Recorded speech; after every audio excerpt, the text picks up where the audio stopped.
स्वागत है आपका हमारे YouTube चैनल दुर्वाम इंजीनियरिंग ट्यूटोरियल्स में।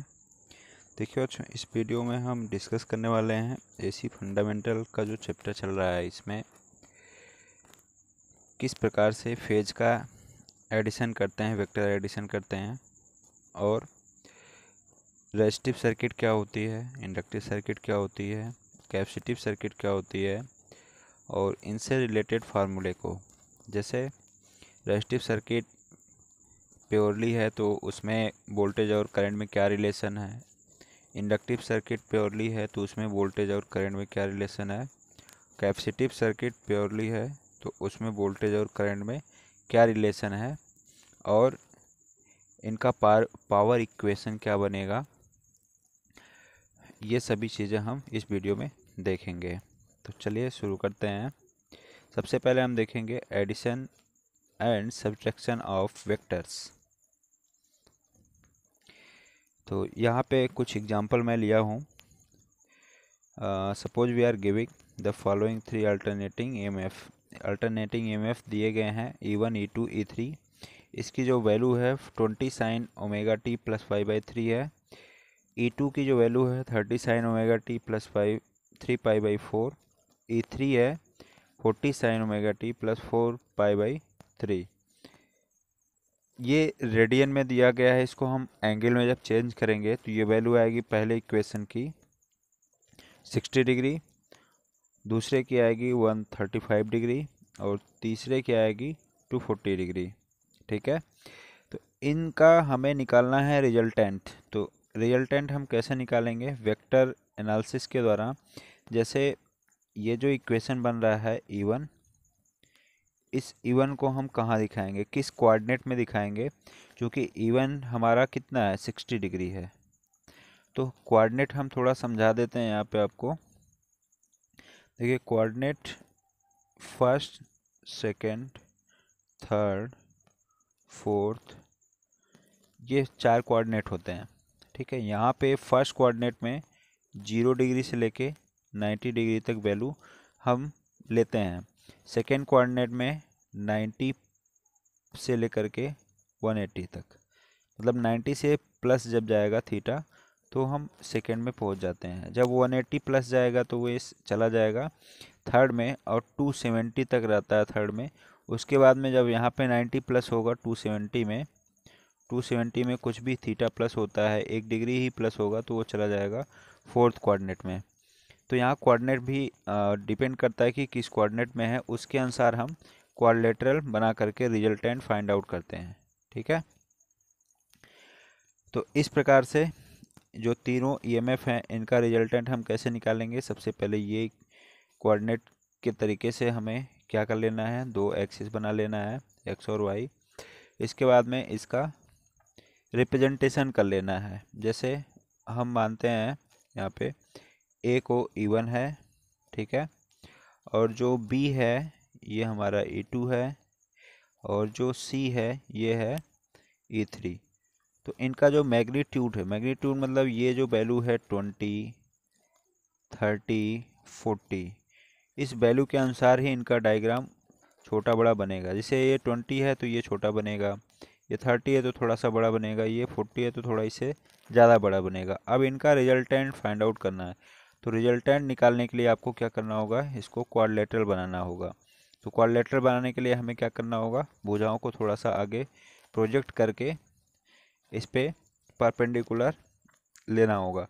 उस टाइम पे जब हम देखेंगे तो इनका जो कटिंग पॉइंट आएगा, जैसे ये और इनका जो क्वाड्रिलेटरल जब हम बनाएंगे जहाँ पे कट करेगा, ये हमारा रिजल्टेंट निकल के आता है। ठीक है, ये रिजल्टेंट निकल के आएगा। तो इसी प्रकार से हम सबका रिजल्टेंट निकालते हैं। ये मैं डिटेल में आगे डिस्कस करूँगा जब सीरीज सर्किट पढ़ाऊँगा रेजिस्टिव, इंडक्टिव, कैपेसिटिव का। तो उसमें फेजर डायग्राम में आपको क्लियर हो जाएगा कैसे हम वेक्टर एडिशन करेंगे, कैसे सब्ट्रैक्शन करेंगे। ठीक है, चलिए आगे चलते हैं। अब यहाँ से स्टार्ट होता है जो हमारी अल्टरनेटिंग करंट है, उसके केस में हम देखेंगे purely resistive circuit, purely inductive और प्योरली कैपेसिटिव सर्किट। प्रत्येक केस में हम एक चीज़ एज्यूम करके चलते हैं, इसको आप हमेशा ध्यान में रखेंगे। कि जो वोल्टेज अल्टरनेटिंग वोल्टेज है उसका जो इक्वेशन है वो E=em sin ओमेगा टी, ठीक है। या फिर करंट का इक्वेशन अगर हम लिखते हैं तो instantaneous current equal to Im sin omega t ही लेंगे, ये लेंगे, ठीक। अगर वोल्टेज के टर्म में है तो वोल्टेज के टर्म में लेंगे, करंट के टर्म में है तो करंट के टर्म में लेंगे।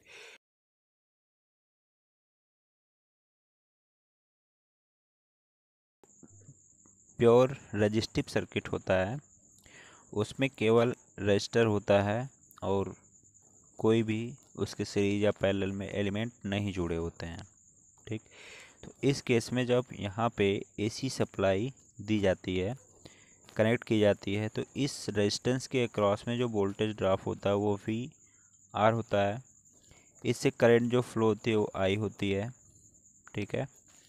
अब बात ये आती है कि करंट और वोल्टेज में रिलेशन क्या बनेगा, इनका फेजर डायग्राम क्या बनेगा। तो फेजर डायग्राम चूँकि यहाँ पे करंट और वोल्टेज दोनों एक साथ चल रहे हैं, ठीक है। ये देखिए दोनों कैसे हैं, फेज में हैं, एक साथ हैं, तो ये होगा वी आर, ये होगा आई आर। इसका फेजर डायग्राम ये हो जाएगा। वेव रिप्रेजेंटेशन जो होगा ये होगा, क्यों, देखिए इसमें वोल्टेज और करंट साथ साथ, इनका जो एम्पलीट्यूड है वो सेम है। एम्पलीट्यूड का मतलब वी मैक्स की जो वैल्यू है वो 10 वोल्ट है, तो उसी तरह से करंट भी 10 एम्पियर ही रहेगी।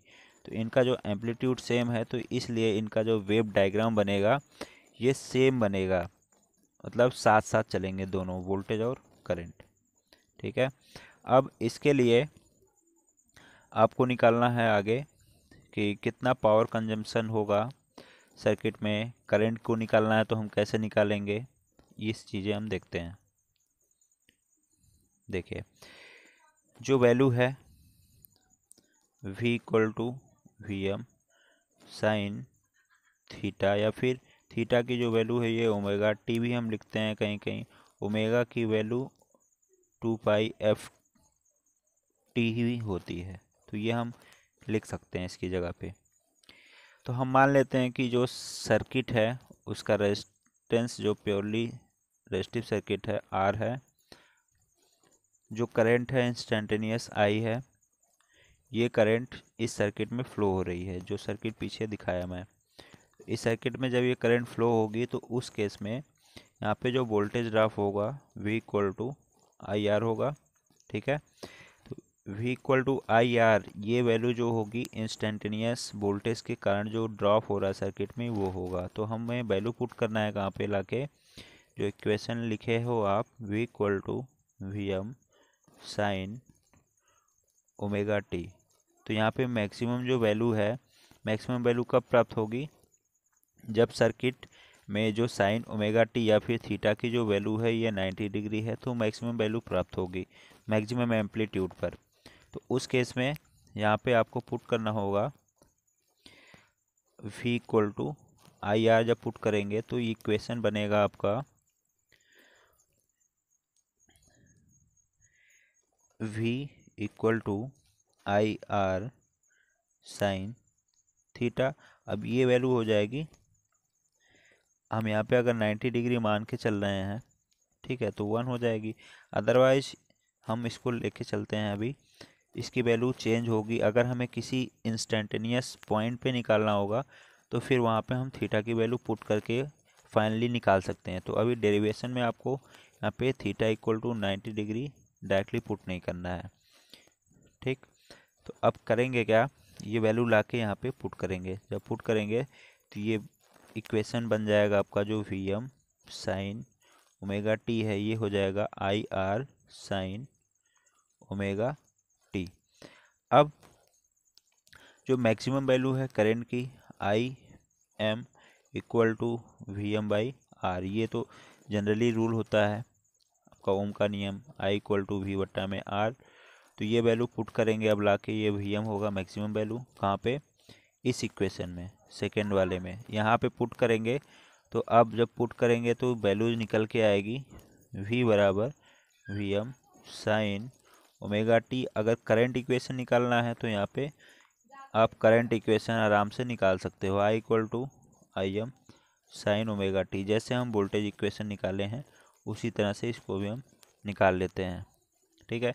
अब कोई भी वैल्यू जैसे आपको ज्ञात करना हो इंस्टेंटेनियस पॉइंट पे, इंस्टेंटेनियस पॉइंट होता क्या है, जैसे एक हम साइकिल कंप्लीट कर लेते हैं ये, और यहाँ पे हम ढेर सारे ऐसे पॉइंट्स बना लेते हैं। ठीक है, ये पॉइंट्स बना लेंगे। तो अगर हमें इस पॉइंट पे निकालना होगा, इस पॉइंट पे, इस पॉइंट पे, किसी पॉइंट पे निकालना है तो इंस्टेंटेनियस वैल्यू हम, तो किसी भी पॉइंट पे इंस्टेंटेनियस वैल्यू निकालने के लिए आप अगर निकालना होगा तो उसके लिए फार्मूला यही यूज करोगे, v equal to V M sine omega T. ये इंस्टेंटेनियस वोल्टेज है, मैक्सिमम वोल्टेज है, ये एंगुलर वेलोसिटी है, डिस्प्लेसमेंट बोलते हैं इसको। I की वैल्यू अगर इंस्टेंटेनियस निकालना है तो I equal to I M sine omega T. ये फार्मूला पुट करेंगे किसी भी पॉइंट पे। तो आई थिंक ये क्लियर हो गया होगा प्योरली रेजिस्टिव सर्किट में हम कैसे इंस्टेंटेनियस वोल्टेज निकालते हैं और इंस्टेंटेनियस करंट को निकालते हैं। चलिए नेक्स्ट स्लाइड पे चलते हैं। पावर कैसे निकालेंगे प्योरली रेजिस्टिव सर्किट में, पावर क्या होगा, ये कितना कंज्यूम होगा, कितना नहीं होगा, इसको देखते हैं। तो पावर निकालने के लिए आपका जनरली फार्मूला जो होता है P इक्वल टू वी आई, इससे पावर निकालते हैं आप। तो V इक्वल टू, ये इंस्टेंटेनियस वोल्टेज है, ये इंस्टेंटेनियस करंट है। तो अभी हम निकालें पीछे V M sine omega T, और क्या निकाले हैं I equal to I M sine omega T. ये वैल्यू पुट कर लेंगे यहाँ पे P के इक्वेशन में। ठीक है, तो जब इस इक्वेशन में पुट करेंगे तो जो इक्वेशन बनेगा हमारा ये बनेगा। अब कैसे बनेगा, इसके लिए थोड़ा सा मैं, इसके लिए आपको मैथमेटिकल फार्मूले थोड़ा सा आने चाहिए। जैसे कॉस 2 थीटा की जो वैल्यू है,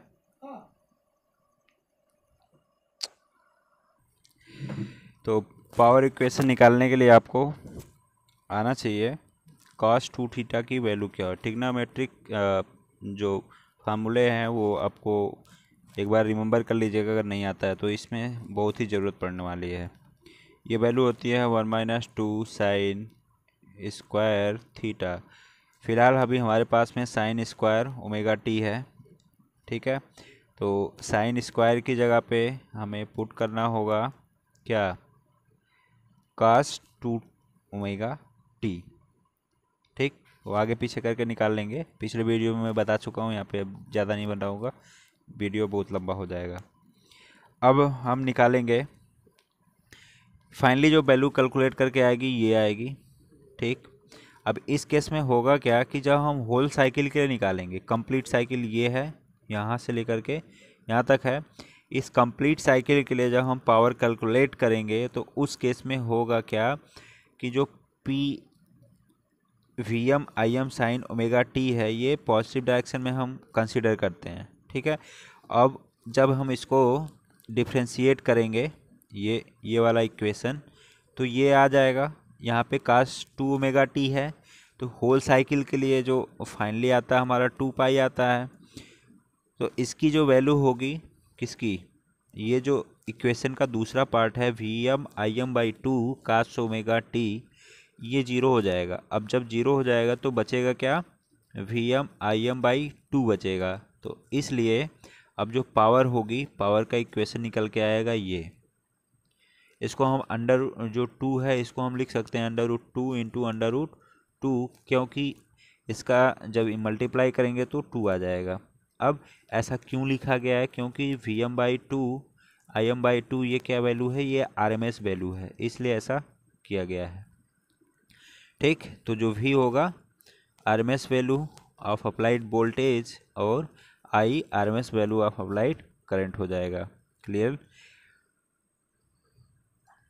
चलिए अब देखते हैं AC through pure inductance alone, मतलब एक सर्किट है उसमें केवल प्योर इंडक्टर लगा हुआ है, मतलब कॉइल है, उसमें किसी भी प्रकार का रेजिस्टेंस नहीं है। ये आइडियल केस में होता है, हम मानते हैं सर्किट को पढ़ने के लिए, समझने के लिए। तो ये सर्किट है, ये यहाँ पे दिखाई गई है। अब इसमें देखिए जो अप्लाइड वोल्टेज है V है, इसका equation Vm sin omega t, ये इंडक्टर है L। L को हम सेल्फ इंडक्टेंस का सिंबल मानते हैं। I यहाँ पे है करंट और वोल्टेज है। अब होता क्या है कि जो इंडक्टिव सर्किट होती है, इसकी प्रॉपर्टी होती है कि जो करंट है वो 90 डिग्री, अगर प्योर इंडक्टर है, करंट 90 डिग्री लैग करती है अप्लाइड वोल्टेज से। ठीक है, तो अप्लाइड वोल्टेज से ये कौन लैग करेगा? करंट लैग करेगी। तो इसके क्रॉस में जो वोल्टेज ड्रॉप है वो हम मानते हैं VL है। क्या है? VL है। अब हमें निकालना है कि वोल्टेज का इक्वेशन क्या बनेगा इस सर्किट के लिए। तो वोल्टेज का इक्वेशन कैसे निकालेंगे? ये हो गया आपका फेजर डायग्राम। ये फेजर डायग्राम की सहायता से आप देख सकते हैं कि वोल्टेज क्या कर रहा है, लीड कर रहा है करंट से कितना, 90 डिग्री। तो अगर हमें वोल्टेज का इक्वेशन लिखना होगा तो हम कैसे लिखेंगे वो देखते हैं यहाँ पे, या फिर करंट का इक्वेशन लिखना होगा तो हम कैसे लिखेंगे। ठीक है, तो सबसे पहले देखते हैं वोल्टेज को हम कैसे लिखेंगे। Instantaneous voltage V equal to L into DI/dt, ये फार्मूला होता है इंडक्टर के क्रॉस में जो वोल्टेज है उसको निकालने का। अब here we have V instantaneous voltage Vm sine omega t। Equation हम मान के चलते हैं सभी अप्लाइड AC सर्किट में, उसके लिए तो ये वैल्यू पुट करते हैं हम कहाँ पे, इस इक्वेशन में, ठीक है। जब पुट करेंगे तो यहाँ से हम निकालेंगे DI की value, DI equal to Vm/L sine omega t into, अब ये DI आया कहाँ से? DI सिंपली आप देखिए यहाँ पे जो ये इक्वेशन लिखा गया है यहाँ पे हम पुट कर देंगे ये वैल्यू। कौन सी वैल्यू? ये वाली। तो ये वैल्यू पुट करेंगे तो DI के बराबर, DI/dt के बराबर जो हम निकालेंगे तो मिलेगा क्या आपको, Vm/L into sine omega t into कुछ नहीं अभी, क्योंकि हम DI/dt से निकाल रहे हैं। अगर हम केवल DI निकालेंगे तो dt इधर आ जाएगा, मल्टीप्लाई हो जाएगा। अब इसका आपको क्या करना होगा, इंटीग्रेशन कर देना होगा बोथ साइड का। इंटीग्रेशन करेंगे तो हमें करंट की वैल्यू डायरेक्टली यहाँ से फाइंड आउट कर सकते हैं। देखिए कैसे करेंगे, इंटीग्रेशन करेंगे इधर तो ये हो जाएगा, ये वैल्यू हो जाएगी इतना। ठीक है, अब वैल्यू इतना कैसे हो गई करंट की वैल्यू, क्योंकि करंट हमारा क्या है यहाँ पे, ये 90 डिग्री लैग कर रहा है। तो हम क्या लिखेंगे, Vm/ओमेगा L। अब ये ओमेगा L कहाँ से आ गया, देखो बच्चों ओमेगा L जो है ये ऑलरेडी Vm/L है। ठीक है, जब हम इसका इंटीग्रेशन करेंगे तो ये हो जाएगा इतना, ओमेगा t जो है जब इसका आप मान के करोगे इंटीग्रेशन तो ओमेगा नीचे आ जाएगा, तो ये यहाँ से आया है। ठीक है, अब ये इक्वेशन मिल गया आपको, किसका मिला, करंट का। करंट क्या दिखा रहा है यहाँ पे, 90 डिग्री लैगिंग का, माइनस माइनस माइनस का मतलब यही है कि 90 डिग्री लैग कर रहा है करंट। अब मैक्सिमम वैल्यू अगर निकालना है करंट की तो आप क्या करोगे, I इक्वल टू V/R करना है। तो यहाँ पे AC सर्किट है तो R तो होगा नहीं, यहाँ पे क्या होगा, Im इक्वल टू Vm/ओमेगा L, या फिर इसकी जगह पे हम लिख सकते हैं XL। XL क्या है, ये इंडक्टिव रिएक्टेंस है प्योर इंडक्टिव सर्किट का, मतलब ये रेजिस्टेंस की तरह ही बिहेव करता है, ठीक है। और थोड़ा सा अगर डीप में जाना चाहेंगे आप तो omega equal to 2 pi F L होता है। क्लियर। तो एल की जो वैल्यू है ये किस पे डिपेंड करेगी, ये फ्रीक्वेंसी के ऊपर डिपेंड करेगी। फ्रीक्वेंसी कैसी है उसके आधार पे हम डिसाइड करेंगे कि हमारा जो इंडक्टिव सर्किट है उसमें करंट की वैल्यू कम होगी, ज़्यादा होगी, कैसी होगी। अब देखा जाए, अगर यहाँ से एक चीज़ें आपको और कंसेप्ट बता देते हैं थोड़ा डीप में जाके, वी एम ओमेगा एल। अगर इंडक्टिव प्रॉपर्टी अच्छी है, इस इंडक्टर की इंडक्टिव सेल्फ इंडक्टेंस इसका ज़्यादा है, तो जो मैक्सिमम करंट होगी उसकी वैल्यू कम रहेगी, ठीक। यदि ये कम होता है तो इसकी वैल्यू अधिक हो जाएगी। मीन्स अगर एक्सेल जो है ये बढ़ता है तो ये आई एम कम हो जाएगा, अगर एक्सेल कम होता है तो आई एम बढ़ जाएगा। ये जैसा आप देखते हो रेजिस्टिव सर्किट में होता है वैसा यहाँ पे भी होगा। रेजिस्टेंस की वैल्यू बढ़ने पे करंट की वैल्यू कम और घटने पे ज़्यादा होगी। बट यहाँ पे क्या होगा, इंडक्टिव रिएक्टेंस होगा। ये दोनों में डिफरेंस है। तो ये बात क्लियर हो गई होगी। अब जो इक्वेशन लिखा जाएगा, जो वोल्टेज इक्वेशन होगा प्योरली इंडक्टिव सर्किट लिए, वो होगा V M sine omega t, ठीक है। करंट का इक्वेशन जो होगा I equal to I M sine omega T minus pi by 2। ये होगा किसके लिए, करंट के लिए, ये होगा वोल्टेज के लिए। ये माइनस ये दिखाता है कि करंट 90 डिग्री लैग कर रहा है। चलिए नेक्स्ट स्लाइड पे चलते हैं। अब आपको निकालना है यहाँ पे, चलिए अभी थोड़ा सा और देख लेते हैं, निकालने वाला आगे है स्लाइड। रिप्रेजेंटेशन कैसे होगा इनका, अगर हमें वेव के फॉर्म में रिप्रेजेंटेशन करना होगा तो आप क्या करोगे। इसके लिए आपको अपने दिमाग में ये सेट करना होगा कि जो वेव फॉर्म होगा साइनोसॉइडल, ये सपोज अगर वोल्टेज का स्टार्ट हो रहा है यहाँ से, तो वोल्टेज के बाद कितना पाई/2 डिग्री रेडियन बाद में हमारा करंट का इक्वेशन स्टार्ट होगा, करंट का वेव स्टार्ट होगा। तो सिंपल सी बात है, ये जो गैप है यही गैप क्या है, डिफरेंस है, फेज डिफरेंस है। इसी क्यों जनरेट हुआ, इंडक्टिव प्रॉपर्टी के कारण ये जनरेट होता है। चलिए अब पावर इक्वेशन कैसे निकालेंगे। पावर इसमें कितना होगा, जीरो होगा, ज़्यादा कंज्यूम होगा, नहीं होगा, क्यों नहीं होगा, ये देखेंगे इस फार्मूले की सहायता से। P equal to V I, previous में जैसे रेजिस्टिव सर्किट में वैसे यहाँ भी है, ठीक है, कोई बात नहीं। V इक्वल टू यहाँ चेंज होगा V M sine omega T, ये इतना रखेंगे। इंस्टेंटेनियस की जगह पे, करंट की जगह पे रखेंगे I M sine omega T minus pi.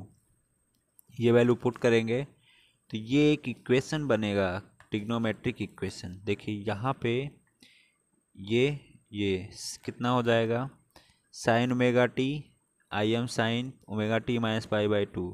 तो ये कितना होगा, इसको हम मान लेंगे साइन का किस में हो जाएगा, कॉस में चेंज हो जाएगा, क्योंकि पाई/2 90 डिग्री है, ठीक है। यहाँ पे फर्स्ट एंगल और थर्ड एंगल में चेंज होता है ट्रिग्नोमेट्रिक इक्वेशन में, तो वही वैल्यू यहाँ पे नोट की गई है, कॉस ओमेगा टी हो जाएगा। अब हम अपने दिमाग में सोचेंगे इसको हम और छोटा फॉर्म में कर सकते हैं जिससे हम आसानी से सॉल्व कर सकें। तो इसको और छोटा फॉर्म में कैसे कर सकते हैं, अगर हम यहाँ पे 2 से मल्टीप्लाई 2 से डिवाइड कर दें तो ये हमारा एक इक्वेशन बन जाएगा साइन 2 ओमेगा टी या फिर साइन 2 थीटा वाला, ठीक। तो वही चीज़ यहाँ पे करेंगे, B M I M by 2 से मल्टीप्लाई करेंगे, इसकी जगह पे हम कितना लिख देंगे, साइन 2 ओमेगा टी, और जो 2 है इसको अंडर रूट 2 लिख लेंगे यहाँ पे। तो ये इक्वेशन बन के आ जाता है निकल के। तो अब इससे देखने को आपको क्या मिल रहा है कि जो रजिस्टिव सर्किट है उसकी अपेक्षा यहाँ पे जो पावर होगी वो कैसी होगी, सॉरी, जीरो होगी। क्यों जीरो होगी? क्योंकि जो एब्जॉर्ब सर्किट में जो पावर एब्जॉर्ब होती है, पावर एब्जॉर्ब कब होती है? जब इन रजिस्टिव प्रॉपर्टी होती है, कुछ वोल्टेज ड्रॉप होगा तभी एब्जॉर्ब होगी, अदरवाइज नहीं होती है। तो यहाँ पे रेजिस्टेंस तो है ही नहीं है, इंडक्टिव प्रॉपर्टी है।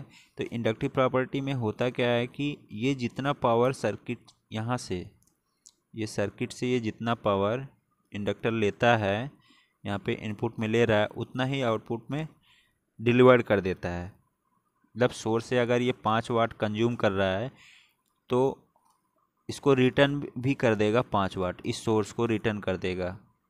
इसी के कारण ये पावर यहाँ पे जीरो हो जाती है। Receiving power equal to delivering power, जितना रिसीव किया उतना डिलीवर कर दिया, तो उसके पास क्या बचा? कुछ भी नहीं बचा। तो इसलिए यहाँ पे पावर जीरो होती है। पावर का ये वेव डायग्राम है। अब होता क्या है, ये देखिए आपका वोल्टेज का वेव फॉर्म है, ये करंट का वेव फॉर्म है, ठीक है। तो करंट कब पहुँचेगा? बाद में पहुँचेगा, वोल्टेज पहले पहुँचेगा। तो एक हाफ साइकिल में ही जो पावर का वेव डायग्राम है वो एक कंप्लीट साइकिल कर रहा है।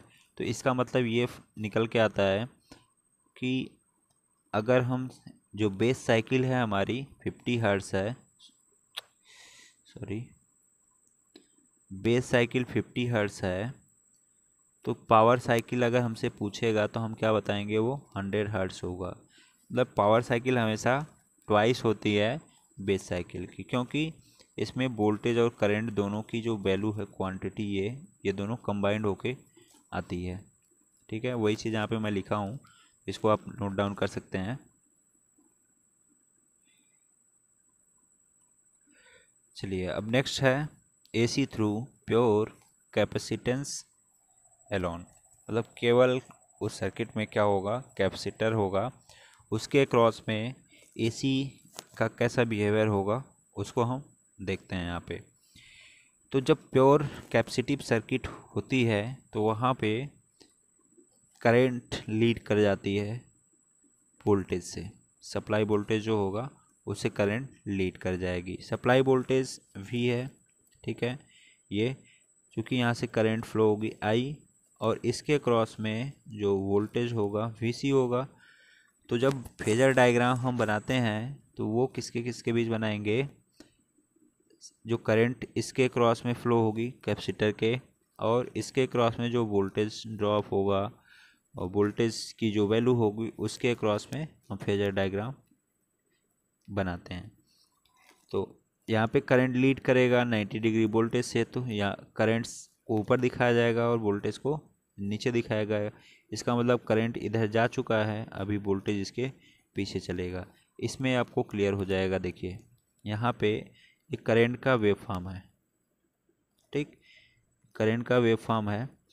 तो लीड और लैग यहाँ थोड़ा सा आपको समझा देते हैं। लीडिंग और लैगिंग क्या होता है कि जो लीड करता है पहले चलता है।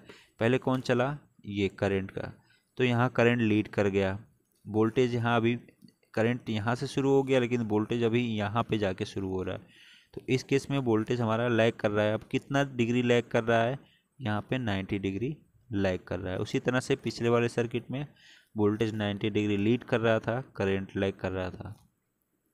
इसका सेम उल्टा भी आप बोल सकते हो। क्या बोल सकते हो? कि जो करंट है वो वोल्टेज से लीड कर रही है, ये तो बोल चुके। या फिर ये कह सकते हो कि वोल्टेज VC लैग कर रहा है करंट से 90 डिग्री, ऐसा भी कह सकते हो, कोई दिक्कत नहीं है। चलिए तो कम टू द पॉइंट।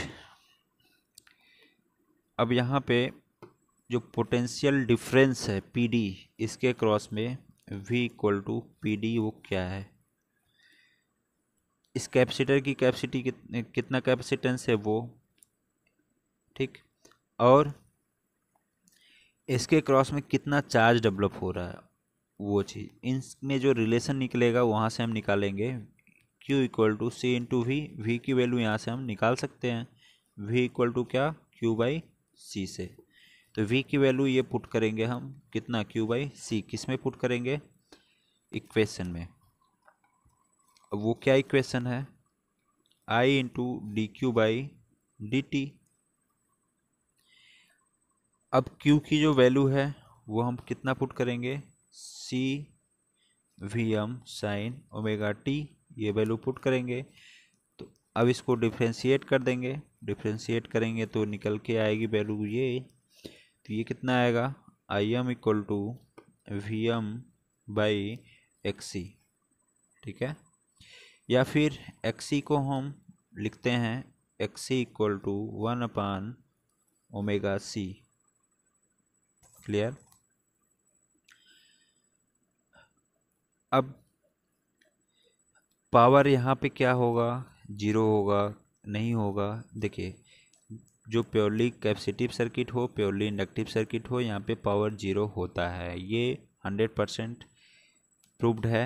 अब क्यों होता है, पीछे मैं बताया कि जितना पावर कंज्यूम कर रहा है उतना डिलीवर कर देता है। ये चार्ज को स्टोर करेगा, फिर चार्ज को डिलीवर कर देता है। सेम प्रोसेस इसमें भी होता है।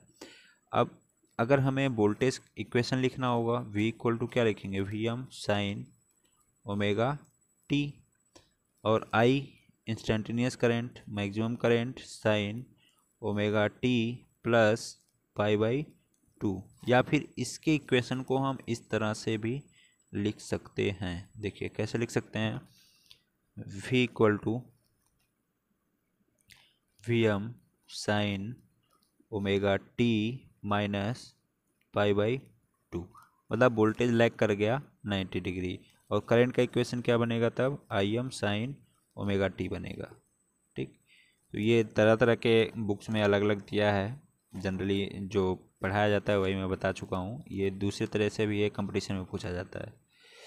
चलिए अब नेक्स्ट, इसका पावर साइकिल सेम वैसे ही बनेगा, बट यहाँ पे जो वोल्टेज और करंट के बीच में जो वेव डायग्राम है ये थोड़ा डिफरेंट होगा। अगर ये हमारा वोल्टेज है और करंट जो होगा वो क्या होगा, 90 डिग्री यहाँ से लीड करेगा, मतलब ये करंट का इक्वेशन ये होगा, ये सबसे पहले पहुँच जाएगा, और वोल्टेज का जो वेव डायग्राम होगा वो बाद में पहुँचेगा। क्लियर। तो P equal to V into I. अब यहाँ पे आपको वही प्रोसेस करना है जो मैं पीछे बताया हूँ। पीछे क्या बताया हूँ, V की वैल्यू पुट करना है V M sine omega T, I की वैल्यू पुट करना है I M sine omega T plus pi by 2।